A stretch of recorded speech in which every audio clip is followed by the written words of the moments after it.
Саламатсыздарбы нарын элим. Кирип келе жаткан ит жыл жаңы жылыңыздар менен чын жүрөктөн куттуктайбыз. Жаңы жыл жакшылыктардын жылы болсун. Ырыс кешиктин жылы болсун. Алыста жүргөндөр аман эсен үйүнө кайтсын. Оорубасын дегенде. Ошо. Келе жаткан 2018 жаңы жылыңыздар жакшылыктардын жылы болсун. Бул жылы орундалбай калган максаттарыңыздарга жетиңиздер. Үй бүлөлүк бакыт бардыңыздарга жакшы жаңы жылды каалайм.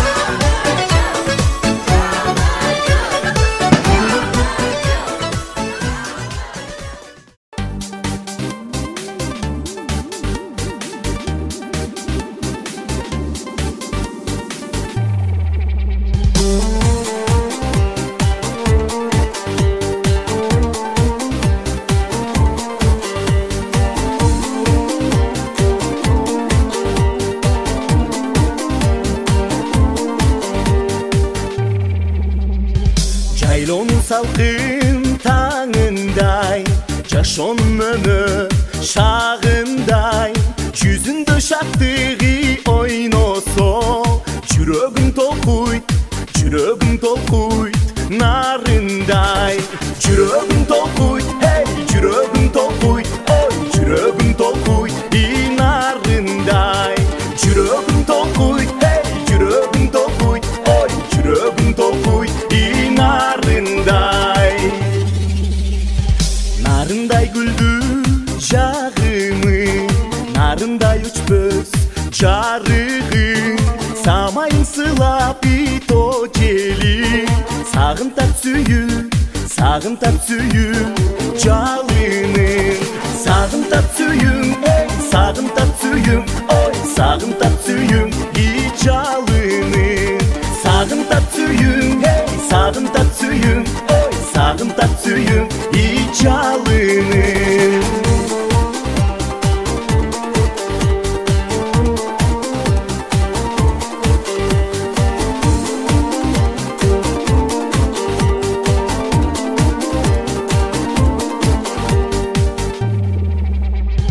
Bilesin kızgılt anarım, narındın kayda ağarım. Sen desem jürök i jalında, sergitken günü tabamın. Sergitken günüm, hey, sergitken günüm, oy, sergitken günüm i tabamın. Sergitken günüm, hey, sergitken günüm, oy, sergitken günüm i tabamın. Jürögün tokuyt, hey, jürögün tokuyt, oy, jürögün tokuyt i narınday. Jürögün tokuyt, hey, jürögün tokuyt, oy, jürögün tokuyt i narınday.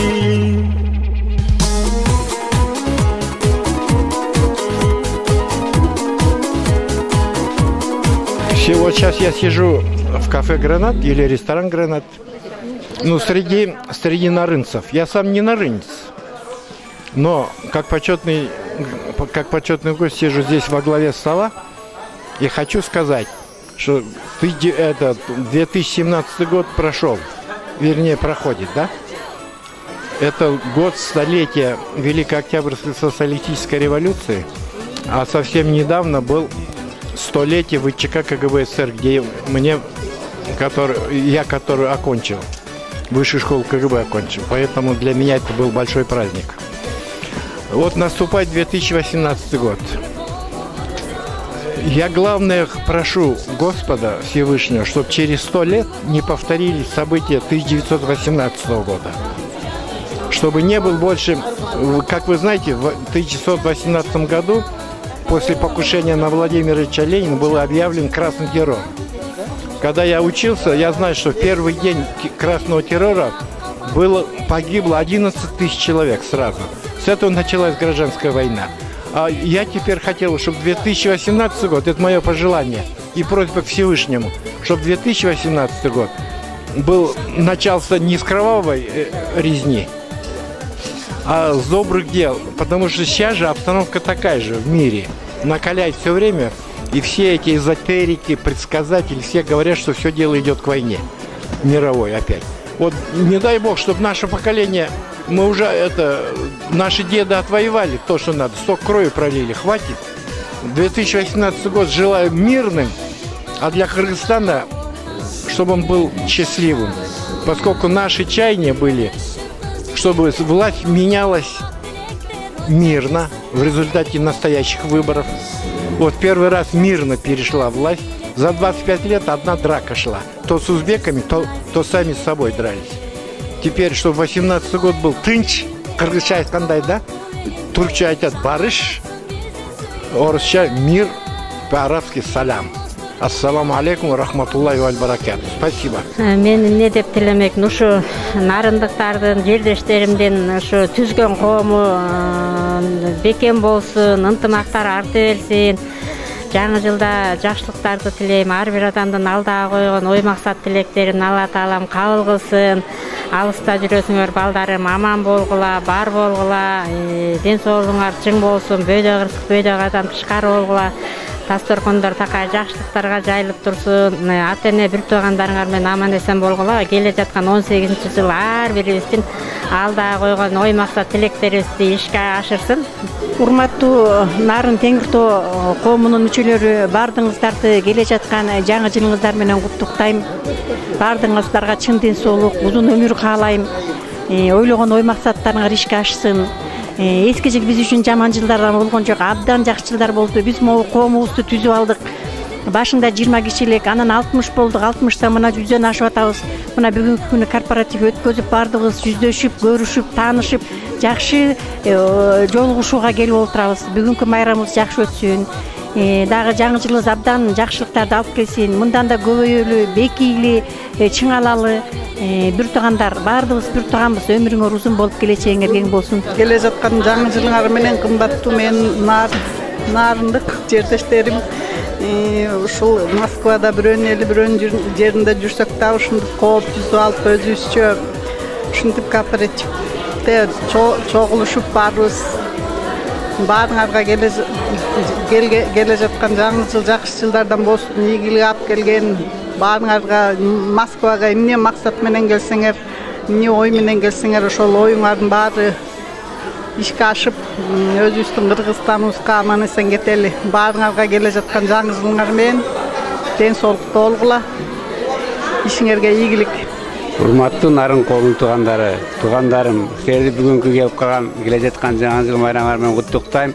Ушул жылы ит жылы экен, ит жылы деген киреше деген ат менен аттуу ит болсун. Баарыңарга ден соолук, ийгилик ишиңерге. Мына эски жылыбызда кетип баратат. Бул жыл эң биз үчүн таанымал жыл болду деп эсептейм, потому что Нарын коому түзүлүп өсүп атат. Аябай жакшы жаштарды көрүп атам биздин нарындыктардан. Арабызда ынтымак болсун. Ушу жаңы жылга жакшы кадам менен аттайлы, андан ары ынтымагыбыз көбөйө берсин. Жаңы жылда ийгиликтер өсө берсин, ынтымакта бололу. Барлык нарындыктарды чакырам ынтымакка, келгиле. Жакшы күндөрдө жүрөлү, ынтымакта жүрөлү, кубаналы, сүйүнөлү. Бүгүнкү кечебизди жакшы тосуп алалы. Жаңы жылда ырдагандар ырдагыла, сүйүнгүлө, сыйлагыла бири-бириңерди. Таланттар көп экен. Аябай кубанычтамын. Жакшы өтөт деп ойлойм. Бүгүнкү жаңы жылдын арналган кечебиз. Саламатсыздарбы, Нарын Теңир Тоо коомунун жалпы жамааты. Сиздерди келе жаткан жаңы жылыңыздар менен чын жүрөгүмдөн куттуктайм. Келаткан жаңы 2018 жыл бардыгыбызга токчулук, молчулуктардын жакшы жылдардан болуп, Москвага келген биздин мекендештерибиз кандай ой максат менен келсе, ошол ой максатына ишке ашырып, жакшы маанайда Кыргызстанга, мекенге аман эсен кайтып кетишсин. чоң рахмат. Урматтуу Нарын коомунун мүчөлөрү, жердештерибиз, ушу бүгүнкү биздин өтүп аткан жаңы жылдык корпоративибиз жакшы маанайда башталып атат. Ушу баардык кыргыз элиме бир кааларым чын ден соолук, узак өмүр, иштерине ийгилик. Саламатсыздарбы? Бүгүнкү Нарын коомунун тургундары, сиздерди келе жаткан жаңы жылыңыздар менен куттуктайм. Баарыңыздарга ийгилик, иштериңизге. Ассалому алейкум кыргыз калкым. Урматтуу нарындык туугандар. Келе жаткан жаңы жылыңар менен чын жүрөктөн куттуктайбыз. Жакшылыктардын жылы болсун. Баарыбызга бакыт таалай, узун өмүр, чексиз бакыт, токчулук, молчулуктун жылы болсун. Жаңы жылыңар менен дагы бир жолу. Ошо жаңы жылыңыздар менен ушундай жакшылыктар көп болсун. Нарын коому мындан дагы көркүрөп, бир Кудайым буйрса эмдиги жылы миңдеген киши болуп, чоң ресторандарды снимать этип ушундай жаңы жылдарды тосолу. Элдин маанайы жакшы. Бөөдө кырсыктан Кудайым сактасын. Жаңы жылыңыздар менен. Ассаламу алейкум жалпы кыргыздар жана ошондой эле Нарын коомунун мүчөлөрү. Силерди бүгүнкү жаңы жылыңыздар менен куттуктайбыз. Келе жаткан жаңы жылыңыздар менен куттуктайбыз. Жаңы жылда баарыңыздарга жаңы ийгиликтерди, токчулук, молчулук жана ушундай эле жакшылыктардын үстүндө өтүп кете берүүңөрдү каалайбыз. Жаңы жыл жакшы жылдардан болсун. Ассаламу алейкум, урматтуу кыргыз калкым, урматтуу биздин Нарын коомунун жалпы мүчөлөрү, урматтуу туугандар, жердештер, келе жаткан жаңы жылыңыздар менен жаңы жыл жакшылыктын жылы болуп, ийгиликтин жылы болсун, токчулук, молчулук болуп, кененчилик болуп, баарыбыз кененчиликте жашайлык. Ушул жакка эмне ой максат менен келсек, ошол ой максатыбыздын баарына жетип, тилеген тилегибизге жетип, жалпы жамаатыбыз менен эл журтубузга, ата мекенибизге аман эсен кайтып кетүүбүздү жараткан Аллам насип этсин баарыбызга жаңы жылыңыздар менен. Саламатсыздарбы, урматтуу коноктор. Мына азыр биз Нарын коомунун корпоративин баштаган алдында турабыз. Урматтуу коноктор, Нарын коомунун ар бир мүчөсү жана биздин бүгүнкү корпоративдин жаңы жылдык кечебизге ардактуу коноктор келип атат. Мынакей ошо корпоративдин тоосунун алдында дагы бизде бир абдан ушу Нарын коому жөнүндө бир маалымат берип кетсем, ушул жарым жылдын ичинде, кыска убакыттын ичинде ушул Нарын коомунда көптөгөн алгылыктуу иштер болуп өттү десем жаңылышпайм.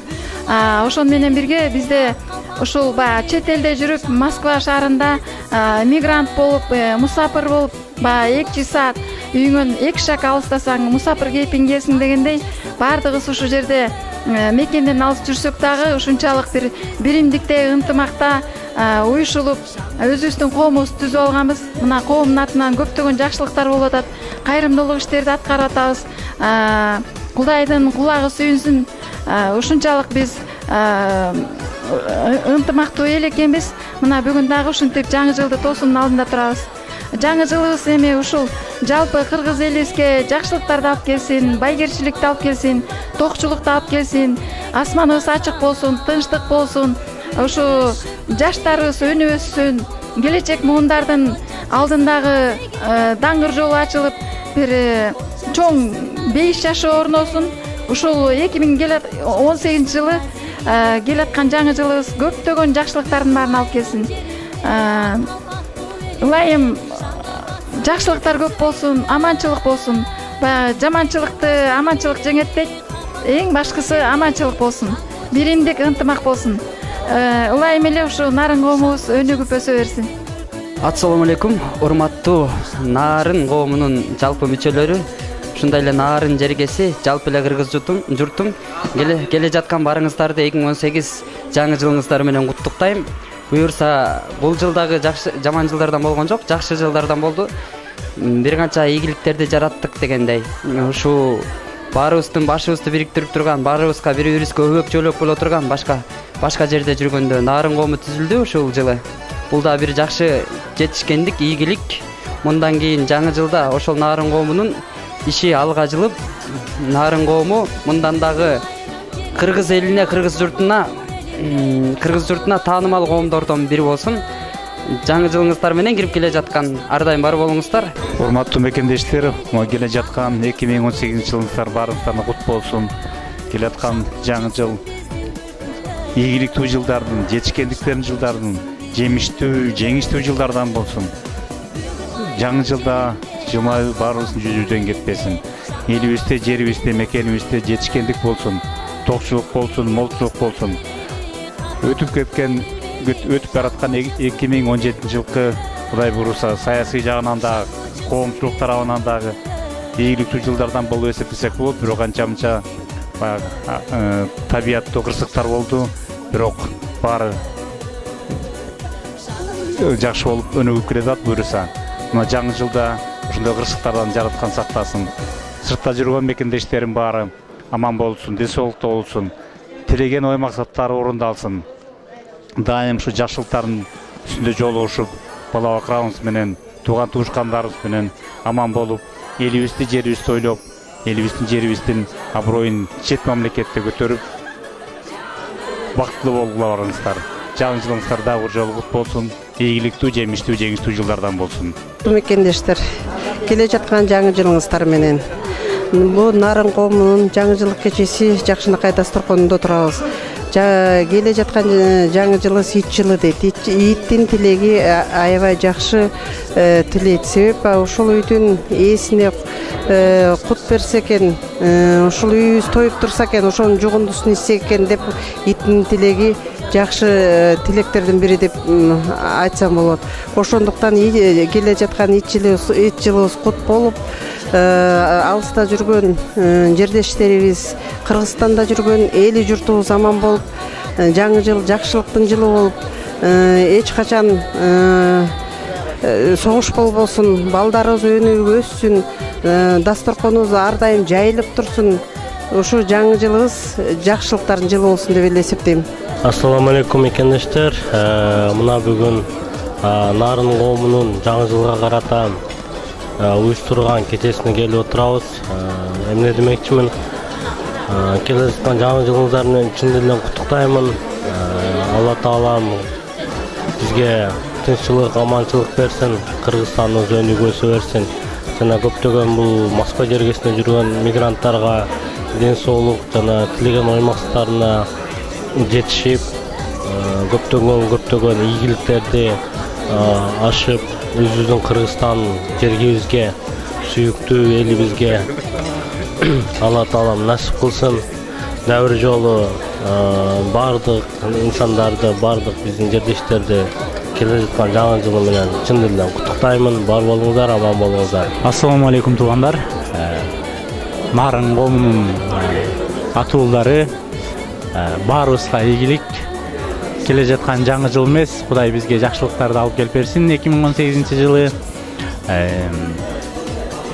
Москвада ушинтип жаралып жаткан коомдордун ар бирине ийгилик. Буюрса коомдор ичара жаралып, бара-бара Кыргызстандын коому жаралып, ошонун ийгилигине, Кыргызстандын келечегине, Кыргызстандын туусунун алдында баарыбыз чогулуп, чоң бир ийгилик жаратып, Кыргызстанды өнүгүп өсүшүнө биз себепкер болобуз деп толук ишенип айта алам. Ошонун ичинде нарындык жигиттер, кыздар, агалар, эжекелер, байкелер, сиздердин дагы салымыштарыңыз чоң болсун. Ассаламу алейкум. Саламатсыздар урматтуу мекендештер. Мына бүгүн Нарын коомунун кечеси болуп жатат. Майрамдык маанай, жаңы жылдык маанай.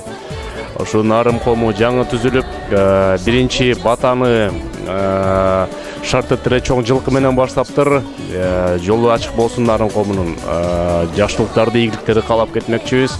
Кыргыз элибизге болсо, мекендештерге болсо аманчылык, эсенчилик келе жаткан 2018 жылы албан ийгиликтерди жаратып, албан жакшы нерселерге себепкер болсун. Жаңы жылыңыздар менен. Саламатсыздар туугандар. Кирип келе жаткан жаңы жылыңыздар менен жалпыңыздарды куттуктайм. Баарыбыздын ишибизге ийгилик болсун, баарыбыздын ак жолубуз ачык болсун, ишибиз илгери болсун. Баарыбызга бакыт каалайм. Чың ден соолук, узун өмүр каалайм. Жаңы жыл жакшылыктын, токчулуктун, молчулуктун жылы болсун. Саламатсыздарбы? Келе жаткан жаңы жылыңыздар менен куттуктайм. ар бирибизге ийгилик, узун өмүр, ден соолук, байлык, баардык жакшылыктардын баарын каалап кетем. Саламатсыздарбы, урматтуу мекендештер? Баарыңардын кирип келген жаңы жылыңыздар менен куттуктайм. Баарыңарга ишиңиздерге ийгилик, чың ден соолук жана үй бүлөлүк бакыт таалай каалайм. Кутман кечиңиздер менен урматтуу менин боордошторум, туугандарым, баарыңарды келе жаткан жаңы жылыңар менен куттуктайм. Жаңы жыл бизге ушундай бир ийгиликтерди алып келсин. Эң мөмөлүү жылдардын бири болсун. Саламатсыздарбы, Нарын коомунун жалпы жамааты. Сиздерди келе жаткан жаңы жылыңыздар менен куттуктайм. Ден соолукта болуңуздар, иштеген ишиңиздер ийгиликтүү болсун. Кудайым бардык бөөдө кырсыктан сактап, аман болуңуздар. Да бир жолу келе жаткан жаңы жылыңыздар менен куттуктайм. Саламатсыздарбы, баарыңарды келе жаткан жаңы жылыңар менен куттуктайм. Ушул жыл баарыбызга жакшылыкты, молчулукту, барчылыкты, токчулукту алып келсин. Берекелүү жылдардын бири болсун деп эсептейбиз.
urmaçı. Ay barakende. Bağırgarağım aylane, çoğgarağım çaylane, kaygan. Ay rahmat. Kol çarpığını.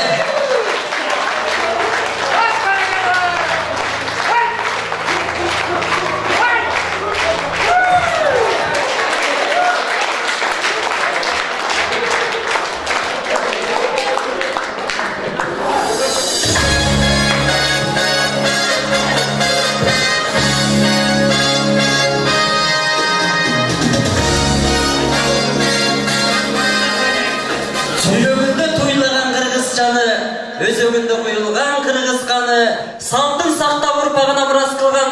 Ассаламу алейкум, амансыздарбы, Москванын кыргыздары.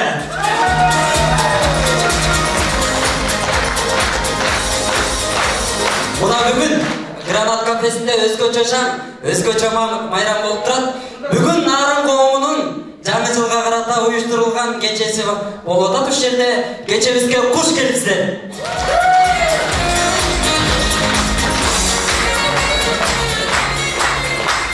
Жакшылыктын жарчысы бол жаңы жыл, эл журтумдун бактысы бол жаңы жыл, ак сүйүүнүн ачкычы бол жаңы жыл, жараткандын белеги бол жаңы жыл, ар адамдын чөлөгү бол жаңы жыл, бейпилдиктин желеги бол жаңы жыл деп баарыңыздарды кирип келе жаткан жаңы жылыңыздар менен.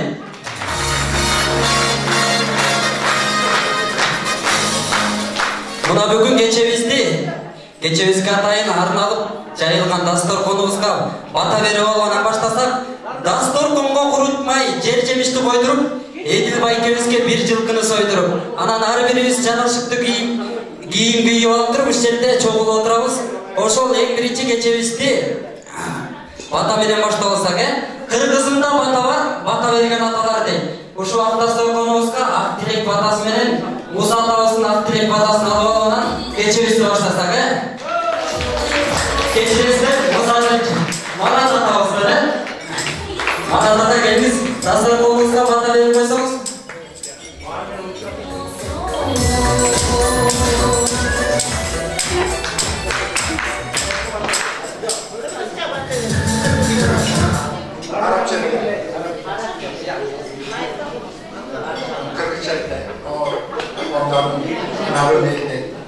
Құдай сақтасын, Москвада жүрген нарынды, Кыргызстандың шартын сақтаған ел, Кыргыз тілін сақтаған ел, жақсы жүріп, жаңы жылға көбейіп, барымызға пример көрсетіп, қандай ынтымақты жүріп екенімізді. Бисмиллахир-рахманир-рахим. Амин.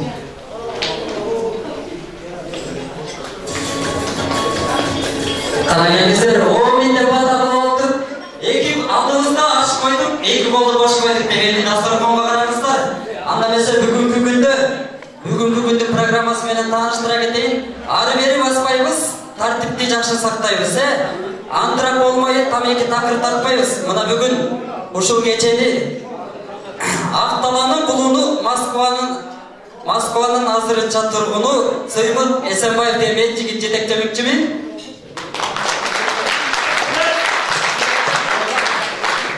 Кечебизди мына ушул Нарын коому болуп түзүлгөндөн бери ары бери жүгүрүп, ушу Нарын коомунун башында турган биздин Нарын коомунун ардактуу мүчөсү Тобекел Дүйшеев агабызды, Кыргыз Республикасынын Соода өндүрүштүк бирикмесинин өкүлү, Нарын коомунун аксакалдар кеңешинин төрагасы Абаскан Сардарбеков агабызды, акын, прозаик, эл агартуунун отличниги, Нарын коомунун негиздечиси Сайрам Бүбү Баялиеванын, Ярослав шаарындагы биримдик диаспорасынын орун басары, Нарын коомунун төрагасы Акжолтой Келгенбаев, Москва шаарындагы кыргыздардын чыгаан уулу жеке ишкер, Нарын коомунун тең төрагасы Азамат Адылгазиевдин каалоо тилеги менен баштабасак, кандай дейсиздер? Кана келиңиздер, аталган коноктор.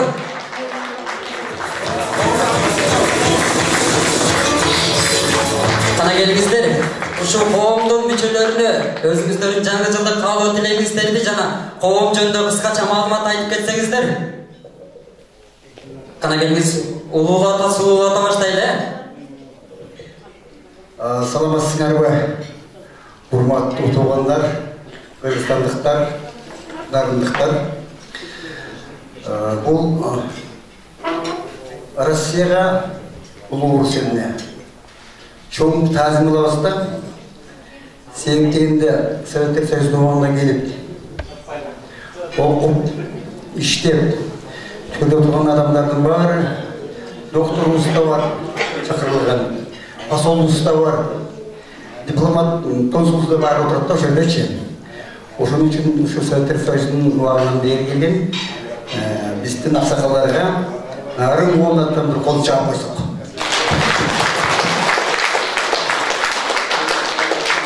Туугандар, нарын коому бул жана айтып кетпейин, биздин ажы кишичи Марат байке. Бул деген Кыргызстандын өзөгү тили боюнча. Себептен 99% пайыз нарын областан кыргыздар жашайт. Теңир тобу бар, теңир тобубуз турат. Канча акындар, канча манасчылар,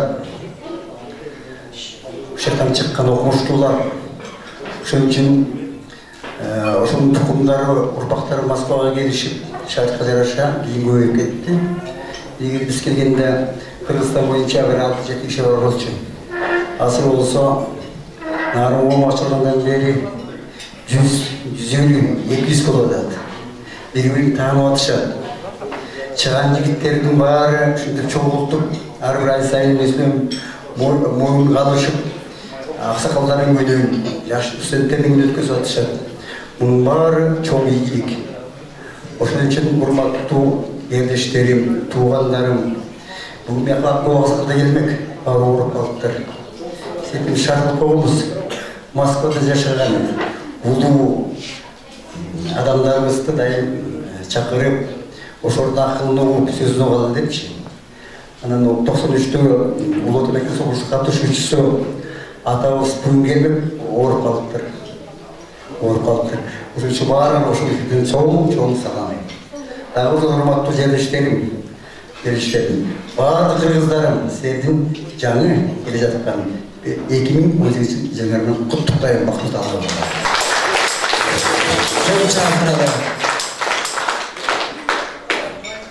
Урматтуу туугандарым, нарындык жерлештер, силердин бүгүнкү келе жаткан жаңы жыл майрамы менен куттуктайм. Жана ошондой эле бир анча-мынча белгилеп кете турганын биздин коомдун үйөрмандары аракети менен ушундай эмеге келип турабыз, жакшылыкка. Биринчиден баягы айткандай, генийлер дайым идея, үйөрмандар аны аткарат дейт. Пайдасын эл көрөт, жер көрөт дегендей, буюрса ушул коомдун пайдасын только элибиз жергешилик көрсүн. Ушул жылы силерге иштеген ишиңерге ийгилик, денсаулык алып келсин. Бул жылы ит жыл экен, ушу иттин аты киреше болсун, бар жерден барыңарга киреше болсун. Рахмат.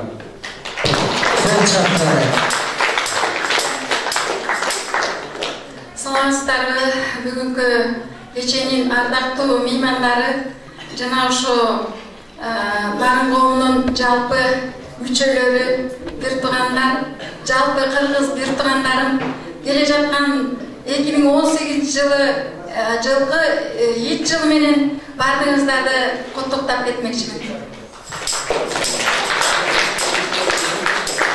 Ошол менен бирдикте айткым келет, ушу нарын коому жөнүндө азын-оолак кайрылып анча-мынча маалымат бере кетсем, ушул нарын коому 15 кишиден түзүлүп, 6 ай мурун баштадык эле. 15 кишиден төрайым, төрагаларды убактылуу шайлап, ушу күндө азыр 150 мүчөбүз бар. Кудайдын кулагы сүйүнсүн, ар бир кыргыз өзүнүн үйүнөн 2 шак аттагандан кийин мусафир кеткен эрте экенбиз. Мына азыр кыргыз журтчулугу Москвада өзүбүзчө Кыргызстан болуп калдык десем деле жаңылышпайм.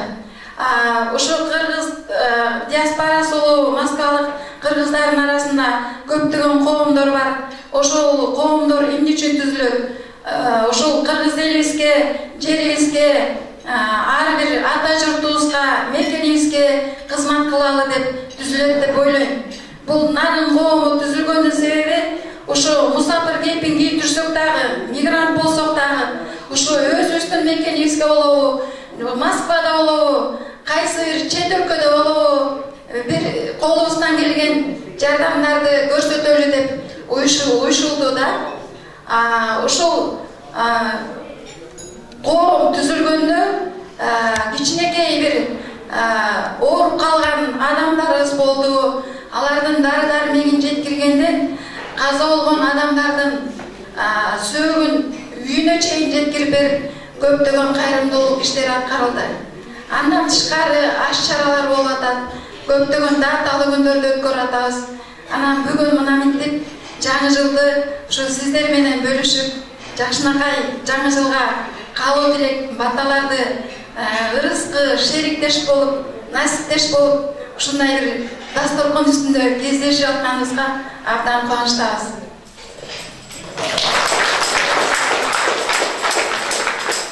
Жалпы кыргыз журтчулугуна аманчылык болсун, жаманчылыкты аманчылык жеңет деп айтат эмеспи?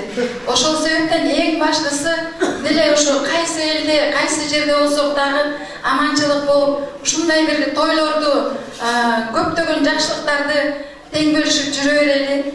Ылайым келаткан жылыбыз ак жолтой жыл болсун. Ар бир кыргыздын үй бүлөсүнө бакыт шооласын чачып, түндүгүн көтөрүп, көптөгөн ырыскы байгерчилик жашоолорду алып келген жылдардан болсун.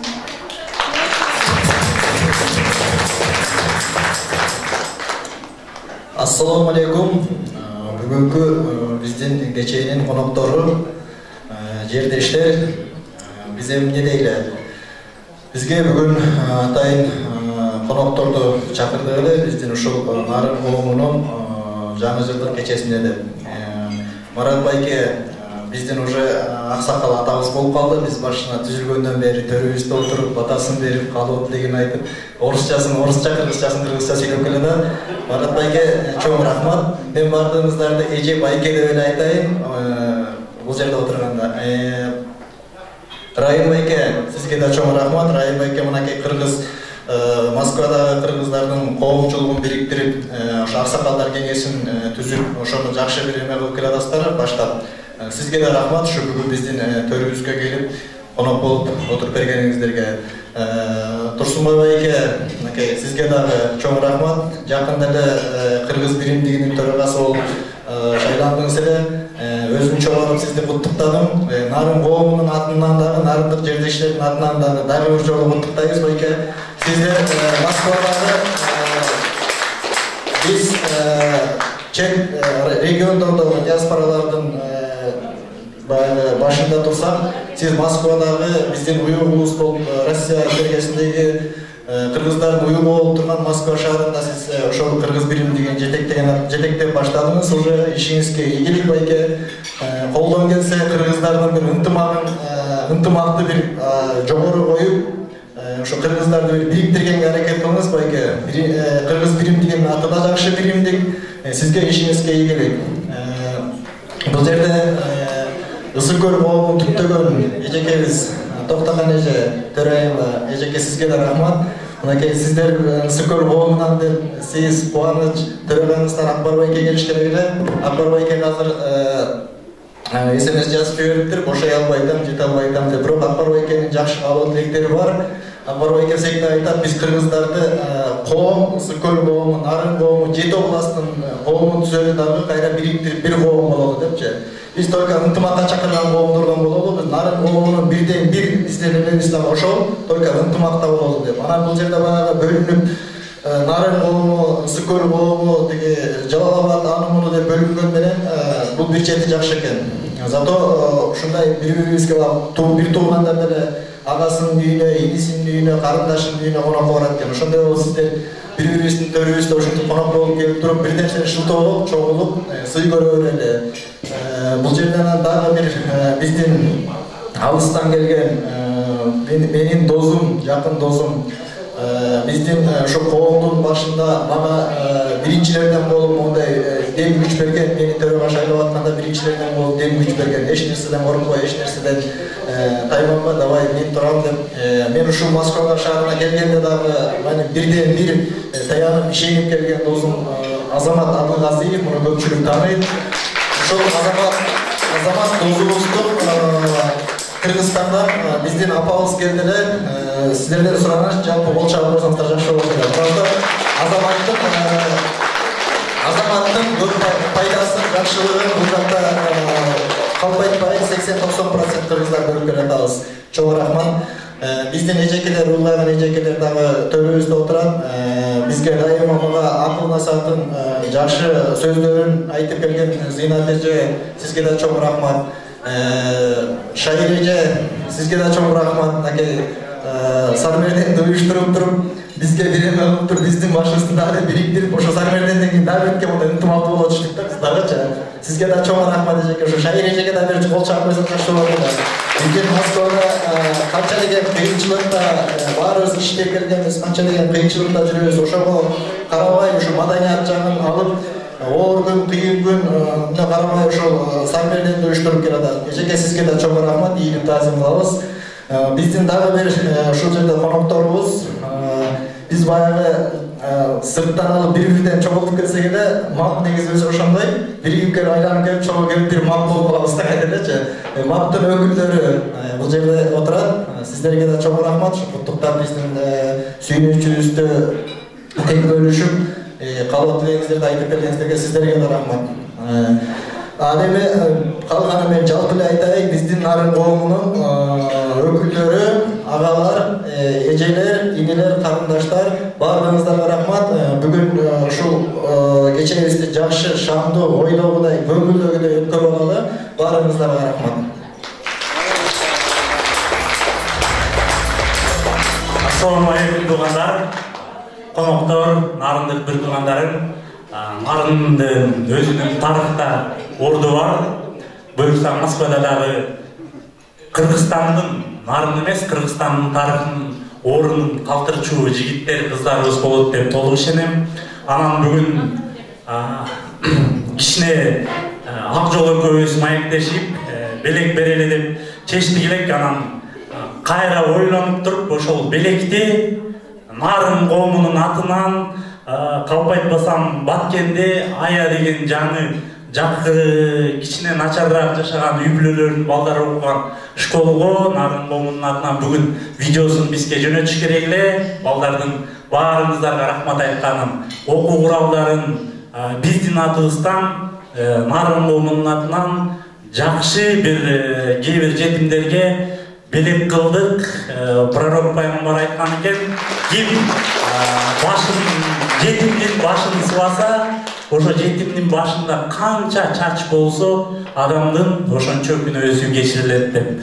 Буюрса Нарын коому кичине болсо дагы күнөөбүз кечирилди. Жана Баткендеги жаш балдардын буюрса сиздерге рахмат, ыраазычылыгын төө ашууда кичине кар жаап, машинебиз жетпей калыптыр. Буюрса сөзсүз ошол белек, биздин белек Нарын коомунун, ошол бизге аябай чоң дух, күч. Жана Сайран эжебиз айткандай, коомдун жаралганы элге керегибиз тиет, жаралдык десек, биринчи керегибиз тийгени ушул деп толук ишенем. Ассаламу алейкум, рахмат көп. Рахмат айтканыңыздар келсин. Ушу сиздердин иш-аракетиңиздердин натыйжасында ушинтип Нарын коому чогулуп, нарындыктар жалпы жаңы жылды тосолу деп ушул жерде чогулуп отурабыз. Сиздерге да миң мертебе ыраазычылык билдиребиз коомдун атынан. Ар дайым бар болуңуздар. Ушинтип Нарын коомунун эле эмес, Кыргызстандын жүзү болуп жүрүңүздөр демекчи. Анда эмесе сиздерди кол чабуу менен ордуктарыңыздарга узатып ийсек,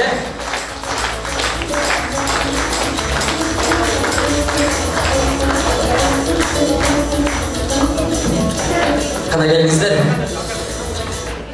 келиңиздер, алдыдагы койгон даамдардан алып отуруңуздар. Анда эмесе кайрадан күчтүү болот толкун болот деңиздин күчтүү жери, толкундай бол Кыргыздын жигиттери, 99 өнөрдүн ээси бол деп толук өнөттөрөгөн сени мени деп мына нарындык жигиттердин атынан жана айымдардын атынан Табылды Актановдун Нарын шаңы деген бір шығармасын атқарып өтсін, қабыл алып қойыңыздар. Жігіттер даярбыз, барыбыз, қана келіңіздер.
Çok rahmet sizlerge.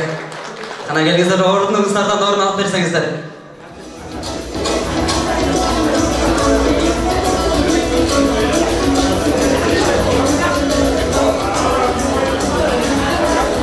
Kana gelgizler tuğanlar.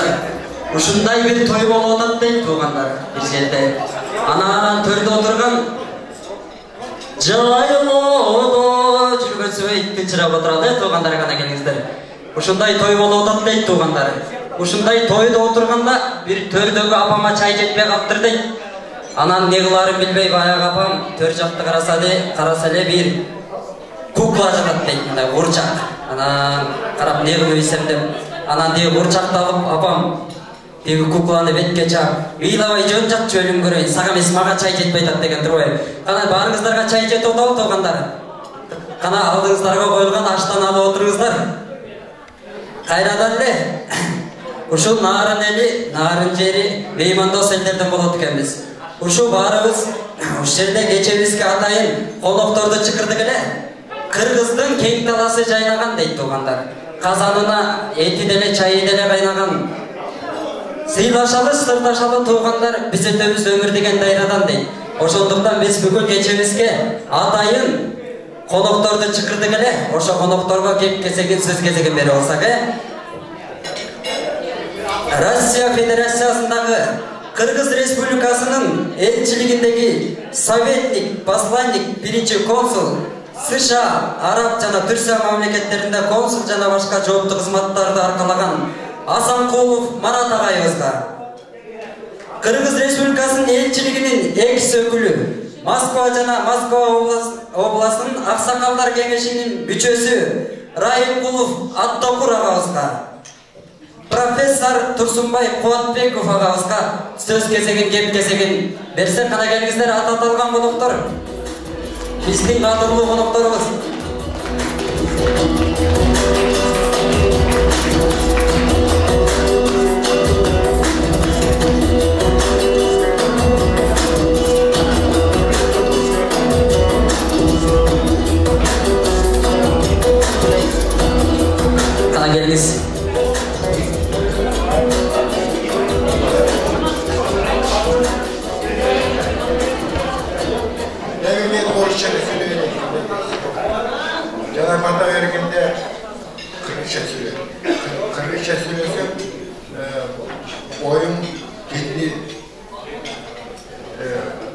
жолукпайчу. Ошон үчүн орусчада айтайын, да? Я вот весь нарынский народ и түштүкский народ. Я почему говорю түштүк, вот туке стоит, да? Он хоть и түштүкский, но он саяк. Поэтому везде саяки, да? Где бы не ходил. Поэтому вот я от души говорю, что нарынцы это ну, как бы один из очагов кыргызского народа. Вот сколько я вот жил во Фрунзе, когда жил в Аше, как только нарынцы приезжают, вот чувствуешь, что они говорят на совсем другом правильном литературном языке. Например, когда я в Аше был, я никак не мог понять, что такое тасраму. Тасраму. Это, кажется, платок. Да? А вот если вот так ходить, а если талас поешь, там говорят «дарю». А на языке поешь, там говорят «ашпурут». Но вот нарынцы, чтобы этого не было, они должны сохранять этот язык и говорить все время по-киргизски правильно. Чтобы алмурут был алмурутом, а бетарчи был бетарчи. И не чача, а тюрьгу был. Вот, поэтому я всегда с уважением относился к нарынскому народу. В каком плане? Что они так далеко живут и так высоко, что их никто не достает и никакого влияния нет. Правильно? Ни долины, ни с китайской стороны, ни с нашей стороны. У меня отец, когда молодой был, он говорит, мы были в Нарыне, встречались там на перевале с китайцами. И на высоте что-то около 4000 метров пили китайскую водку. Это только кыргызы могут, именно нарынцы. Один американец мне рассказывал, они ехали по шелковому пути, и когда переехали Торуан, такой перевал есть, да? Их там встретили кыргызские милиционеры, он говорит, 12 часов дня налили стакан водки. Мы удивились, как это на такой высоте в 12 часов дня начинает водку. А кыргызы смеются и показывают видео. Кичевер, давай. Он выпил и говорит, сразу есть опал. А Кыргызстан дальше пошли. Это только в Нарыне так могут. Но раньше вот в Нарыне, кроме мяса, ничего не выращивали. Да? Вот приехал один ваш представитель, когда я был консулом. Он тут 2 месяца ходил, пробивал провода для троллейбусов в Нарыне. Там наконец пошел троллейбус. И вот он написал письмо. Кыргызстанда Россия посольство. А я ему говорю, а почему ты не написал? Ты же нарынский, написал бы Кыргызстанда елчигине. А он мне говорит, байке, вы что, жаны сектор аптан сусак болады. Но тем не менее, надо их поднимать, да, это кыргызский. Вот я сейчас вот Раймкул говорил, у нас обязательно с русским языком мешается, да? Который не достают слова. Вот я во Фрунзе приехал, давно не был, 15 лет не был. И смотрю по телевизору, выступает человек из Таласа. Когда я сөйлеп, она артынан айтады, вот так. Но это надо, чтобы это заменять постепенно. Вот турки, они очень много сделали, чтобы заменять. А когда у нас не хватает слов, мы говорим русский. Например, мы говорим 5 минут, да? Минут нет у нас слов. Они говорят бештакырка, то есть с арабского языка. И вот они тоже стараются, чтобы все это заменить. Вот вместо самолета они говорили учак. Теперь и кыргызы говорят учак, да? Потом прикурить дайте, мы говорим, ну, прикурить перчи, да? Они говорят, атыш перчи, атыш. Атыш это еще стрелять, да? Ну и огонь тоже.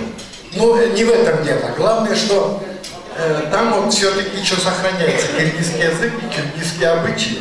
Но сейчас еще стали, вот этот парень говорит мне, если труд приложить, то и картошка сон несет, наверное, пьястый. Ошон бар мазыр стереотипный. Я говорю, а что раньше не делали? А он говорит, раньше сенемен дома балкеттен, и не выращивали. А сейчас выращивают, все в порядке. И поэтому я желаю, чтобы нарынский народ процветал и далее, а вы, чтобы здесь, отсюда показывали пример своим единением, умножались. С Новым годом! Бисмиллахир-рахманир-рахим. Вассалату вассаляму аля сайидина Мухаммаду ва аля алихи ва аля асхабихи аджмаин.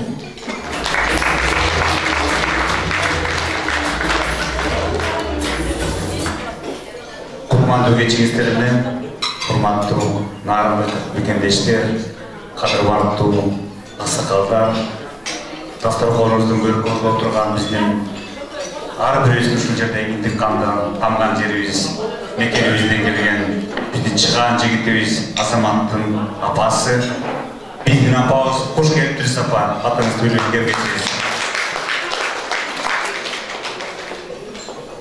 Биз бүгүн жана уюштуруучу тобунун өкүлдөрү айта кетпедиби, жарым жыл мурда баштап иш-чара жүргүзүп, түптөлүп, биригип, ынтымакка келип, мына бүгүн жаңы жылга байланыштуу мааракеңизге катышып отурабыз. Биз абдан кубанычтабыз. Ушул түзүлүү, түптөлүү байрамыңыздар жетишкендиңер кут болсун, ийгилик болсун, жетишкендик болсун. Бүт баары алдыңа койгон ой максатыңыздар орундалсын. Кол чаап, куттуктап коюңуз. Биз бир топ жылдан бери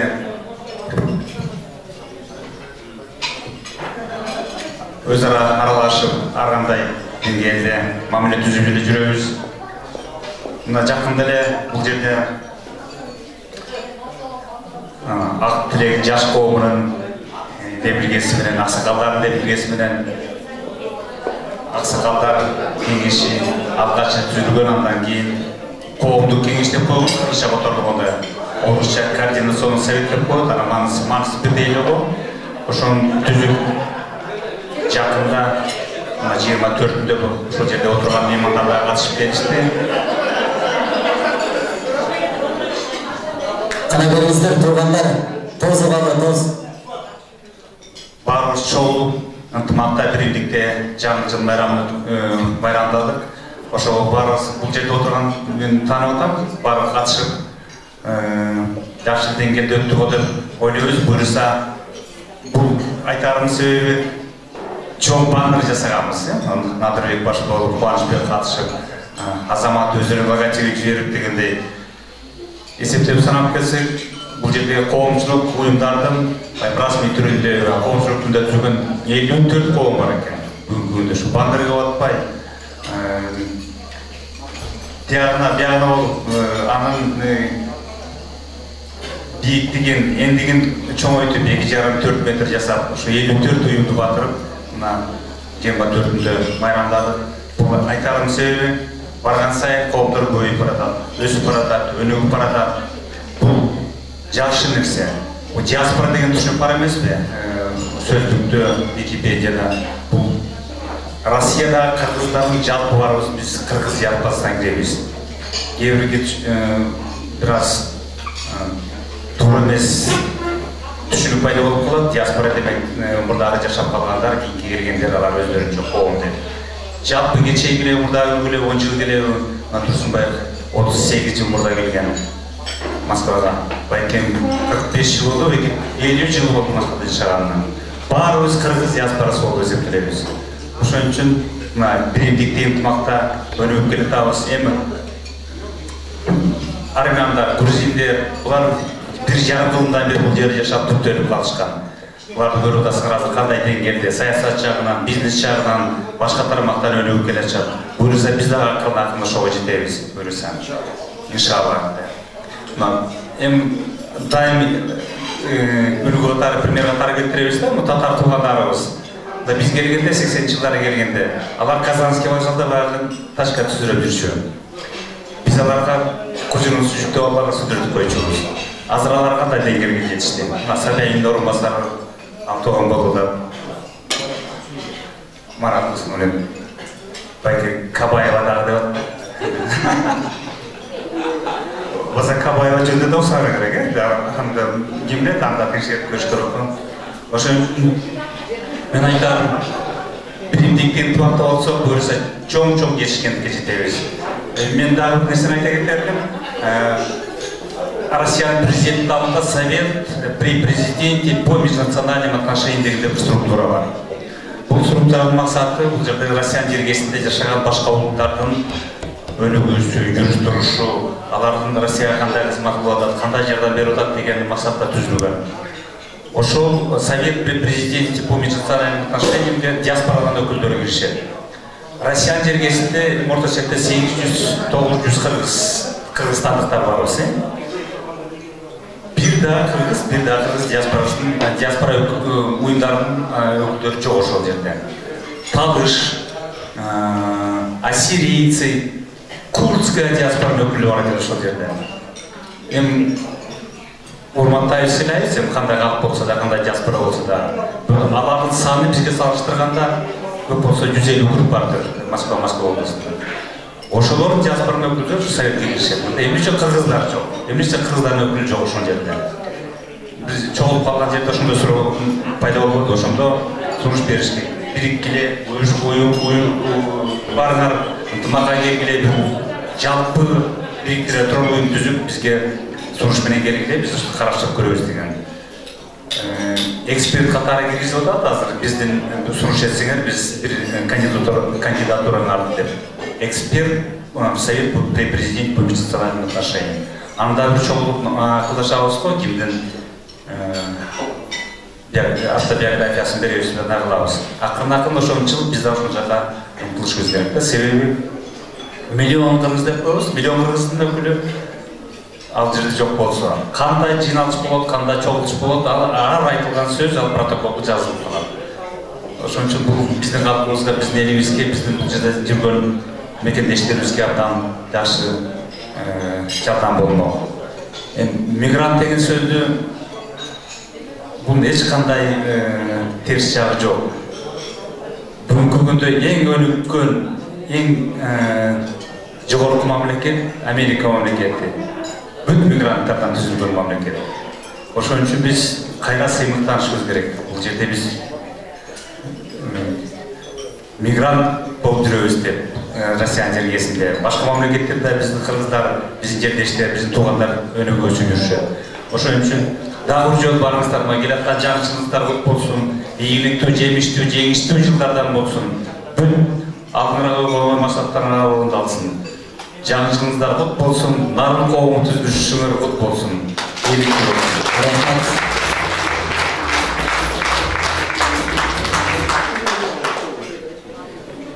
Санасыздар, нарын коомунун мүчөлөрү, бұл қоғам относительно кішкене сәл жашырақ. Анткени Кыргыз Бирим дегенин түзүлгөнүнө жакында 20 жыл болот.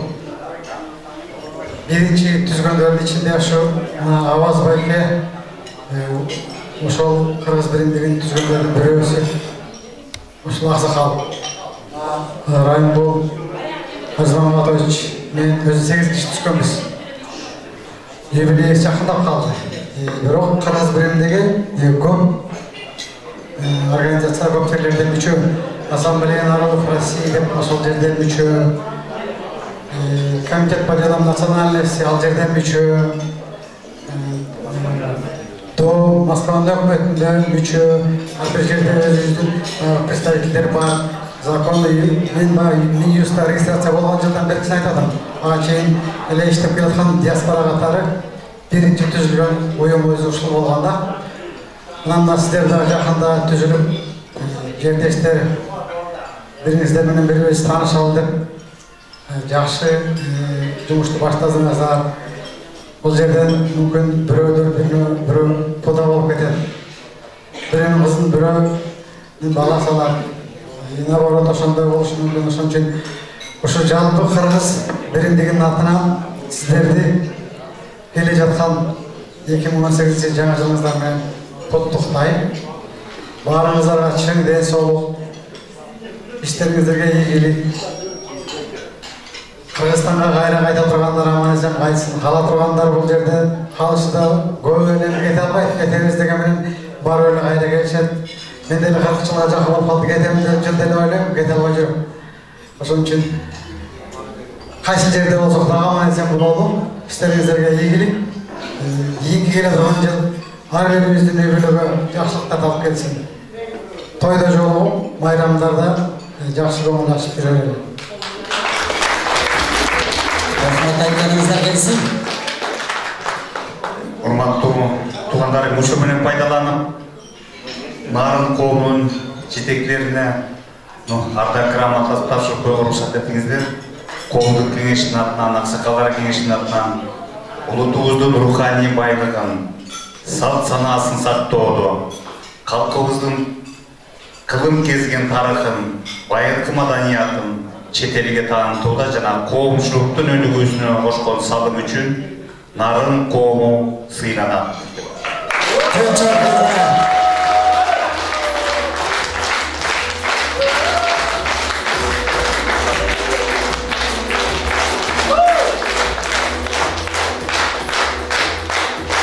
Кыргыз биримдигинин атынан да куттуктоо жалпы Нарын коомунун мүчөлөрүнө.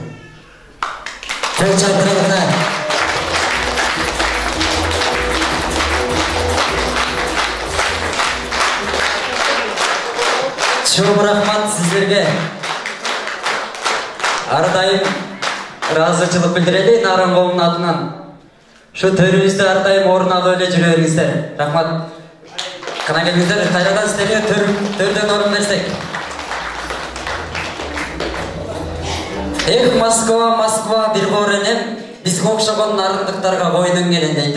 Бүгүнкү алган сыйлыгыбыз мына жалпы эле Нарын коому кут болсун, Кана сыйлыкты куттуктап бир кол жаап коелу.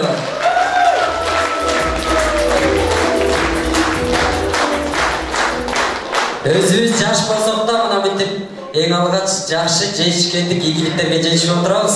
Ар дайым ушундай тойлордон кезигели. Ар дайым кыргыз элинде бүттүндөй дүйнө жүзүндө тойлор боло берсин дейле.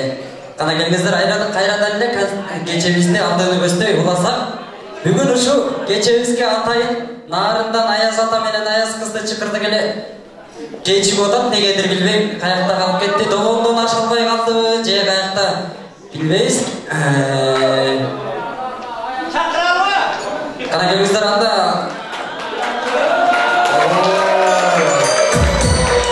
көптөн Аяз аталар деле келип калышат, келиңиздер.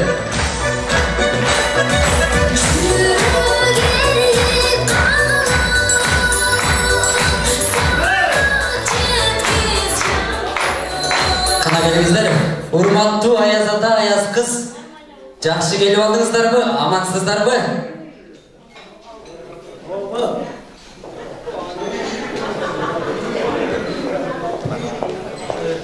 Ооба, өзүңүздөр көргөндөй биздин ат тарлуу көк боздуу ала тоону ашып, Нарындын сууна тоңуп, узак жол басып Москва шаарындагы Нарын коомунун кечесине, Нарын коомунун кечесине неберем экөөбүз да келип калдык. Ассаламу алейкум, урматтуу Нарын коомунун мүчөлөрү, жана сыйлуу меймандары. Сиздерди кирип келе жаткан 2018 жылыңыздар менен куттуктайм. Рахмат. Амансыздарбы? Ак мөңгүлөр, Асқаз оолу Темиртоонун урпактары. Сиздерди келе жаткан жаңы жылда узун өмүр, чың ден соолук, ишиңиздерге ийгилик жана бакуат карлык каалайбыз. Жаңы жылыбыз жакшылыктын, токчулуктун, молчулуктун, ынтымактын жылы болсун. Неберем экөөбүз кол келбей, электерибиз менен да келдик. Нарын эли өнөргө, талантка бай келет эмеспи. Өнөрүңүздөрдү